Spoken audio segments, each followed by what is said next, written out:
kami mempertanyakan apa landasan pemerintah melakukan kebijakan yang tidak berpihak kepada mata pelajaran sejarah.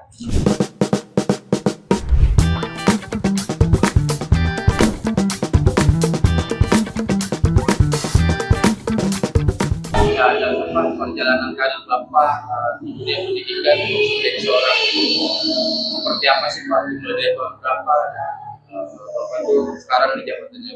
Baik, jadi kiprah saya di dunia pendidikan itu bermula dari tahun 2005. Setelah lulus SMA, saya SMA di Depok, SMA 4 Depok, memutuskan untuk melanjutkan karir akademik, jenjang akademik di program studi pendidikan sejarah Universitas Negeri Jakarta. Jadi lulus dari SMA, saya lanjutkan kuliah S1 saya di pendidikan sejarah Universitas Negeri Jakarta. Dari sanalah kemudian saya memulai kiprah sebagai mahasiswa pendidikan sejarah yang memang dididik untuk menjadi seorang guru sejarah. Sampai kemudian saya lulus tahun 2010, lalu mengabdi setelah lulus di SMA Islam Al-Azhar Kelapa Gading. Terus saya mengabdi juga pernah di Yayasan Pesantren Islam Al-Azhar, sampai kemudian menjadi pegawai negeri sipil di Provinsi DKI Jakarta dan ditugaskan di SMA Negeri 13 Jakarta. Dari tahun berapa jadi? Saya pegawai negeri itu dari tahun 2020 dan sekarang alhamdulillah saya diberikan amanah sebagai wakil kepala sekolah bidang akademik dan juga ketua tim pengembang kurikulum SMA Negeri 13 Jakarta. Pak, berbicara terkait dengan pendidikan Bapak sebagai guru sejarah Pak ya. Nah, Bapak sempat tertarik ketika lulus SMA itu mengambil pendidikan sejarah Pak. Ya, jadi memang ketertarikan saya dari sejarah itu dibangun dari keluarga. Orang tua saya seorang pendidik, ayah dosen, ibu seorang guru. Dari kecil terbiasa dekat dengan buku, suka membaca, bersentuhan dengan tokoh-tokoh besar seperti Napoleon, Albert Einstein, Alexander the Great, Nabi Muhammad, kemudian Paulus, dan berbagai tokoh lain. Sehingga secara tidak sadar ketertarikan terhadap sejarah itu dibangun dari bacaan-bacaan sejak kecil. Sampai kemudian ketika memasuki masa sekolah di SMA, saya mendapatkan seorang guru sejarah yang menarik cara mengajarnya, kepribadiannya juga sangat humble, dan itu yang menjadi titik balik akhirnya saya memutuskan untuk melanjutkan kuliah, salah satunya di pendidikan sejarah seperti itu. Pak, ketika pertama kali menjadi seorang guru, bagaimana perasaan Bapak awalnya Bapak ini sebagai orang yang dididik sekarang mendidik anak-anak itu gimana? Ya, jadi sebetulnya ketika kita menjadi guru, rasanya pikiran kita mundur ke belakang. Ternyata dulu kita menjadi murid bandel juga gitu loh. Tiba-tiba sekarang harus menjadi seorang tokoh yang digugu, yang ditiru, yang memberikan keteladanan, mengajarkan ilmu pengetahuan kepada anak didik. Sehingga akhirnya muncul refleksi, wah ternyata tidak mudah juga menjadi guru, apalagi kalau muridnya bandel, dan kita pernah mengalami masa-masa itu ketika sekolah. Itu yang pertama. Yang kedua, pengalaman pertama menjadi guru tentu sangat menarik. Mengapa? Sebab kita mengemban satu misi mulia untuk bisa membawa generasi muda, anak-anak bangsa, dari yang tidak tahu menjadi tahu, dari yang salah menjadi benar.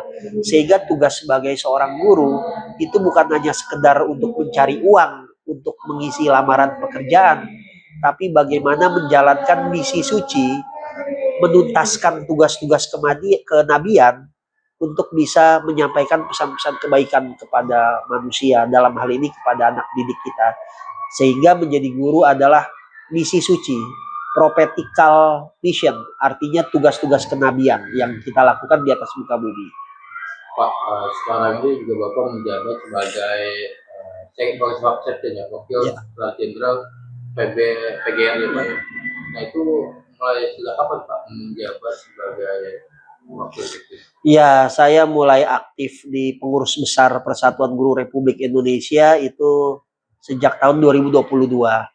Sebelum saya di PGRI, saya berkiprah sebagai Presiden Asosiasi Guru Sejarah Indonesia Kemudian ketika itu terjadi polemik penghapusan mata pelajaran sejarah, kami ikut memperjuangkan sehingga sejarah itu bisa menjadi muatan wajib, mata pelajaran wajib dalam kurikulum Merdeka pada masanya Pak Menteri Nadiem Anwar Makarim. Dari situ kemudian saya diajak bergabung oleh Prof. Unifah ke PGRI, semula diberikan amanah sebagai Kepala Departemen Litbang, Penelitian dan Pengabdian Masyarakat. Kemudian pada periode yang baru, kepengurusan 2024 sampai 2028 atau 2029, saya diberikan amanah sebagai Wakil Sekretaris Jenderal Pengurus Besar Persatuan Buruh Republik Indonesia. Jadi ini merupakan periode kedua saya di PB PGRI. Sebelumnya Litbang, sekarang sebagai Wasekjen. Dan saya juga diberikan amanah sebagai Ketua Dewan Eksekutif Asosiasi Profesi dan Keahlian Sejenis, serta Ketua Tim Rancangan Undang-Undang Sistem Pendidikan Nasional dari PB PGRI. Pak, Bapak tadi sempat bilang ada pelajaran sejarah ini hampir dihapus. Ya. Bagaimana Bapak memperjuangkan itu? Apa langkah-langkah yang dilakukan Bapak pada saat itu? Ya, waktu itu ketika pemerintah memutuskan untuk menghilangkan mata pelajaran sejarah di SMK, lalu mengubah posisinya dari pelajaran wajib menjadi pilihan di SMA, kami melakukan upaya dialogis dengan pemerintah. Kami mempertanyakan apa landasan pemerintah melakukan kebijakan yang tidak berpihak kepada mata pelajaran sejarah. Kemudian saya juga kebetulan adalah seorang penulis, seorang akademisi selain praktisi. Saya menulis di koran Kompas ketika itu, terbit di halaman 6 cetak, berjudul Urgensi Mata Pelajaran Sejarah. Artinya apa? Ada satu perjuangan secara intelektual yang kami lakukan untuk memberikan satu argumentasi betapa sejarah penting dalam kehidupan berbangsa bernegara sebagai sokong guru pendidikan nasional. Lalu yang ketiga, kami juga melakukan satu gerakan sosial, membuat petisi yang didukung oleh puluhan ribu orang, yang mana semua sepakat menyatakan sejarah itu adalah mata pelajaran penting sebagai pembentuk karakter bangsa, sebagai identitas jati diri, sehingga dia harus menjadi mata pelajaran wajib. Karena itulah kemudian Pak Menteri ketika itu, Nadiem Anwar Makarim, mengubah kebijakan dari semula sejarah tidak ada di SMK menjadi ada di SMK, lalu yang semula sebagai mata pelajaran pilihan di SMA menjadi mata pelajaran wajib. Walaupun belakangan kami menyadari bahwasanya sejarah itu memang frasenya tidak dimuat sebagai mata pelajaran wajib dalam Undang-Undang Sistem Pendidikan Nasional. Karena itu kami akan terus konsisten memperjuangkan agar mata pelajaran sejarah menjadi mata pelajaran wajib, muatan wajib dalam kurikulum pendidikan nasional yang frasenya terterang di dalam Undang-Undang Sistem Pendidikan Nasional.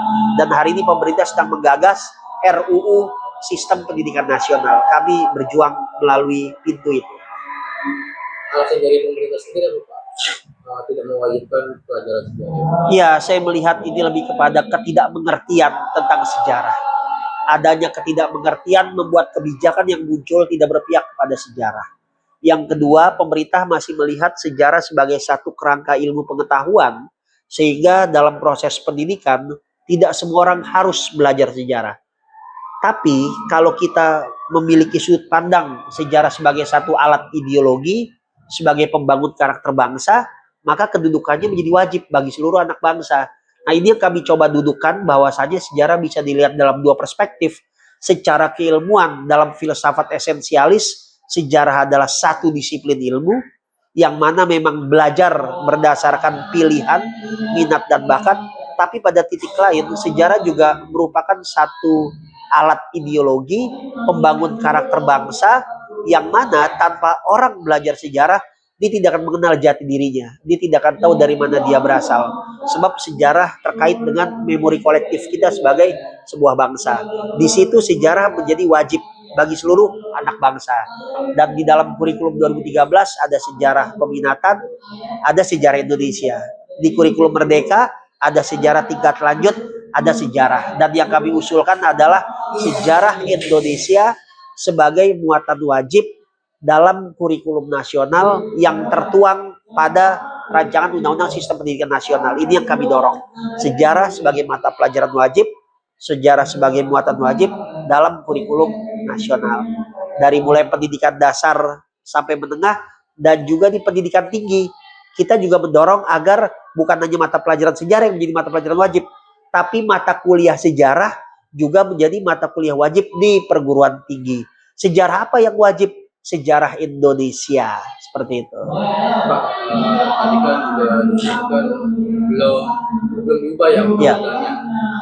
Ya, yang existing kita masih Undang-Undang Nomor 20 tahun 2003 tentang Sistem Pendidikan Nasional. Pak, itu bagaimana nantinya perjuangan dari PGRI ataupun dari guru-guru sejarah agar itu bisa diubah undang-undang itu, Pak? Ya, kalau dari PGRI kami memiliki beberapa catatan terkait dengan RUU Sistiknas.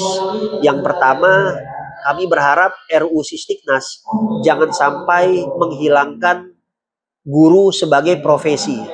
Sebab di dalam Undang-Undang Guru dan Dosen jelas, lex spesialis, guru adalah profesi, dosen adalah profesi. Jangan sampai ketika nanti Undang-Undang Sistiknas yang digagas dalam bentuk Omnibus Law atau kodifikasi yang mencabut Undang-Undang Guru dan Dosen nanti malah menghilangkan guru dan dosen sebagai profesi. Jadi kami berharap agar di dalam RUU Sistiknas tercantum klausul yang menyatakan bahwasanya guru dan dosen adalah profesi sebagai satu jaminan konstitusional bahwasanya guru dan dosen benar adalah profesi sebagaimana amanat Undang-Undang Guru dan Dosen. Yang kedua, kami berharap dalam rancangan Undang-Undang Sistem Pendidikan Nasional RUU Sistiknas itu pemerintah memberikan jaminan bahwasanya tunjangan profesi guru sebesar minimal 1 kali gaji pokok tetap diberikan kepada guru sebagai pengakuan atas profesi dan juga sebagai bagian dari upaya mendukung kesejahteraan. Selain itu, tunjangan khusus bagi guru-guru di daerah terpencil, guru-guru di daerah 3T, tunjangan profesi bagi dosen, tunjangan kehormatan bagi guru besar itu harus dipertahankan. Bahkan kalau diperlukan, kami juga mendorong agar pemerintah mencantumkan satu lagi tambahan, yaitu tunjangan kinerja. Tunjangan kinerja yang diberikan sebagai bentuk amanah dari pemerintah daerah kepada guru untuk pengakuan atas profesionalismenya, atas profesinya, dan juga sebagai jaminan dari kesejahteraan. Sejauh ini tidak semua pemerintah daerah memberikan tambahan penghasilan berupa tunjangan kinerja kepada guru. Sehingga guru-guru banyak yang hanya mengandalkan gaji, hanya mengandalkan sertifikasi. Itu pun sertifikasi memiliki syarat-syarat tertentu di mana pemerintah daerah tidak memberikan sama sekali upaya untuk mensejahterakan guru berupa bantuan dari APBD.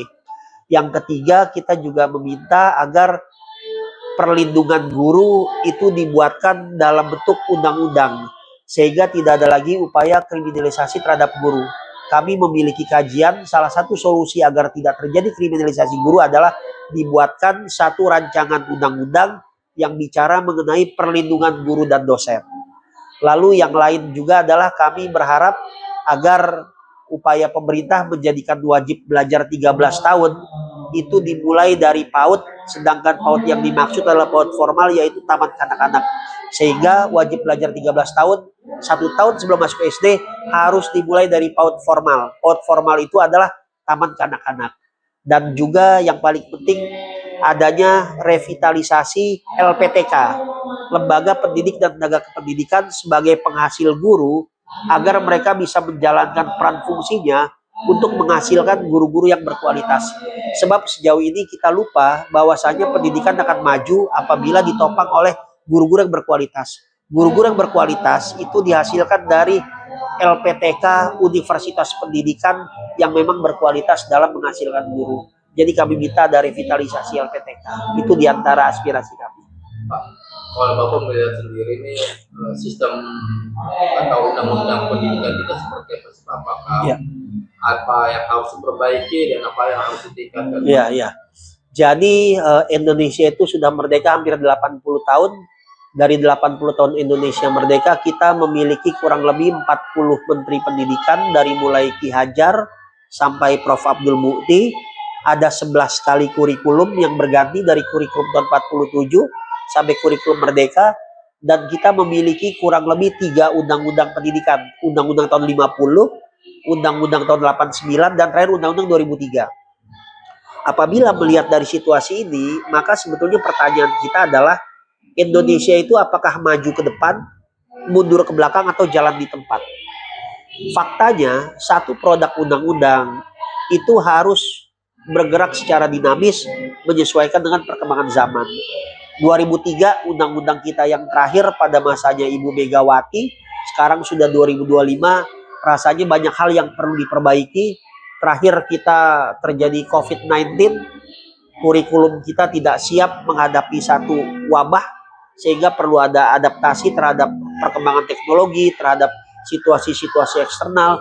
Di situ sebetulnya undang-undang sistem pendidikan yang harus diperbaiki menemukan relevansinya.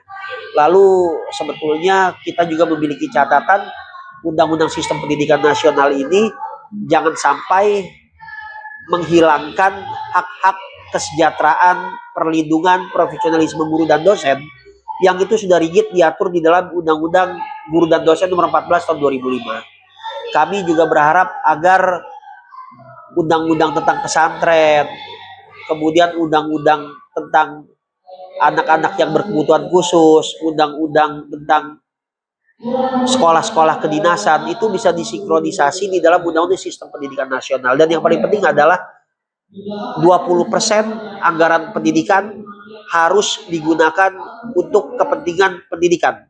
Yang dimaksud kepentingan pendidikan adalah murni untuk Kementerian Pendidikan Dasar Menengah dan juga Kementerian Pendidikan Tinggi, tidak termasuk dengan sekolah-sekolah kedinasan ataupun persekolahan yang ada di bawah naungan kementerian dan lembaga. Hari ini dana 20% pendidikan itu masuk ke 22 kementerian lembaga, termasuk Kementerian Desa. Belakangan juga diserap ke dalam program makan bergizi gratis. Nah, jadi kami berharap 20% anggaran dikembalikan kepada hitohnya melalui APBN, APBD yang itu khusus diberikan bagi kemajuan pendidikan usia dini dasar menengah dan juga untuk pendidikan tinggi, tidak digunakan untuk yang lain. Perilaku bullying itu merupakan satu perilaku yang tidak dibenarkan. Kami dari PGRI mengecam segala bentuk tindakan yang mengarah kepada bullying. Selama ini apabila terjadi bullying, sekolah seringkali dipersalahkan. Bapak Ibu guru yang malah menjadi sasaran BAP oleh pemerintah daerah. Nah, kami berharap apabila terjadi bullying, maka yang pertama harus dilakukan adalah bukan menyalahkan siapapun, tapi mencari asal usulnya, mencari pemicu penyebabnya, latar belakangnya. Itu yang paling penting. Apalagi selama ini korban-korban bullying cenderung mengalami tekanan secara psikologis sehingga mereka tidak berani bicara, tidak berani speak up. Jadi yang pertama kita berharap ada upaya dialogis, ada upaya yang sangat komunikatif antara pemerintah daerah, orang tua murid, kemudian seluruh warga sekolah termasuk Bapak Ibu guru untuk berani bicara jujur, berani terbuka terkait persoalan yang menyangkut bullying. Penting yang namanya komunikasi dan keterbukaan. Yang kedua, kita berharap dengan adanya peraturan Menteri Pendidikan Dasar Ristek Dikti ya, Permendikbud Ristek nomor 46 tahun 2024 tentang TPPK itu bisa menjadi satu payung hukum yang menyatakan bahwasanya sekolah-sekolah harus membuat satgas-satgas anti perundungan, membuat tim TPPK pencegahan dan penanganan tindak kekerasan di sekolah, sehingga sebetulnya secara payung hukum peraturan menteri ini bisa menjadi guidance bagi warga sekolah untuk menjaga sekolahnya dari perilaku-perilaku bullying ataupun perundungan. Yang ketiga, maraknya bullying hari ini itu sebetulnya tidak serta-merta kesalahan sekolah. Ingat, sekolah itu hanya bisa mengamati, memantau anak di dalam jam belajar, dari mulai masuk 6:30 sampai pulang jam 3 sore. Di luar itu, anak berinteraksi dengan keluarga, dengan sejawat, teman sejawat. Di sini yang kita harus fair dalam menilai. Apabila perilaku perundungan terjadi di area sekolah, pada jam sekolah, dengan menggunakan seragam sekolah, maka disitulah evaluasi total harus terjadi bagi Bapak Ibu guru yang bertanggung jawab secara profesional di jamnya. Tapi apabila terjadinya bullying itu di luar jam sekolah, di luar area sekolah, tidak menggunakan seragam sekolah, maka di sini kita harus mampu melihat sejauh mana peran orang tua dalam mendampingi anaknya selama ada di rumah. Termasuk peran serta masyarakat, Karang Taruna, RT, RW. Sebab jangan sampai masyarakat kita selama ini menjadi masyarakat yang permisif. Ada anak dipukuli di tempat tongkrongan padahal di luar jam belajar tidak ada pembelaan apapun. Setiap orang bersikap apatis. Nah, jadi kami mendorong adanya kolaborasi antara sekolah, orang tua, dan masyarakat dalam melindungi anak-anak kita dari perilaku-perilaku menyimpang termasuk bullying di dalamnya. Itu yang harus kita lakukan. Dan melakukan tindakan preventif, mencegah melalui sosialisasi, melalui aturan-aturan yang sifatnya ketat namun humanis, lalu dibuatkan satuan-satuan petugas yang memang khusus menangani bullying, dan juga adalah memberikan kesadaran kepada seluruh warga sekolah, kepada anak didik kita, bahwasanya perilaku bullying itu bisa berakibat bukan hanya secara psikologis, tapi hilangnya nyawa seseorang dan juga bisa berdampak kepada unsur pidana. Nah, kita berharap ketika mereka sadar bullying itu memiliki dampak yang sangat negatif, merugikan orang lain, bahkan di beberapa kasus para korban bullying juga melakukan tindakan nekat. Terakhir di SMA 72, dari berita yang kita lansir, seorang anak yang diduga menjadi korban bullying malah menumpahkan kekecewaannya dengan meledakan bahan peledak di area di mana sholat Jumat sedang berlangsung, dan hari ini masih investigasi di SMA 72 Jakarta. Kita tidak ingin hal seperti itu terjadi. Kalau sanksi untuk pelaku itu sebenarnya ada efeknya nggak sih? Atau ada dampaknya nggak sih? Ya, sebetulnya secara koersi siswa itu bisa dikeluarkan dari sekolah apabila benar dia melakukan tindakan bullying terhadap teman sejawatnya. Bahkan kita juga bisa saja membawa ini kepada ranah pidana apabila itu mengarah kepada kekerasan ataupun tindakan-tindakan yang mengancam nyawa seseorang. Itu sudah ranahnya kepolisian. Jadi sebetulnya tindakan ataupun peraturan-peraturan yang sifatnya tegas itu sudah ada. Tapi kan ini dunia pendidikan, kita tidak bisa serta-merta menggunakan tangan besi, menggunakan jalan-jalan pidana untuk memperkarakan anak-anak kita.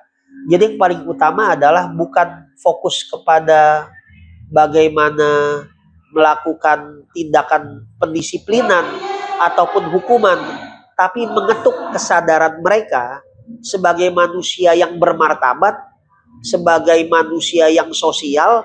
Maka hubungan baik harus dibangun kepada semua.